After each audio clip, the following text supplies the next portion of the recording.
আজ আমি ভীষণ ক্লান্ত হয়ে পড়েছি। জানি না মাঝে মাঝে আমরা কেন ক্লান্ত হয়ে পড়ি। জীবনের এই উঁচু নিচু পাহাড়, প্রতিনিয়ত নিজেকে প্রমাণ করার চেষ্টা, আর চারপাশের মানুষের প্রত্যাশা পূরণ করতে করতে একটা সময়ের পর আমাদের ভিতর শক্তি ফুরিয়ে আসে। মন চায় সব কিছু ছেড়ে ছুড়ে কোথাও একটু শান্তি খুঁজে পাই, কিন্তু দিন শেষে তা কি করতে পারি? জীবন তো আর থেমে থাকে না। আমাদেরকে 2 সেকেন্ড বসার সুযোগটুকু পর্যন্ত দেয় না।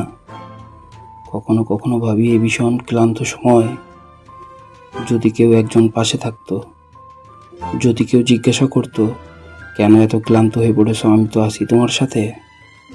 মাঝে মাঝে ক্লান্ত হয়ে পড়া দোষের কিছু নয়। তুমি একা নও, এমনটা সবার সাথেই হয়। কিন্তু কেউ নেই, দিন শেষে কেউ থাকবে না।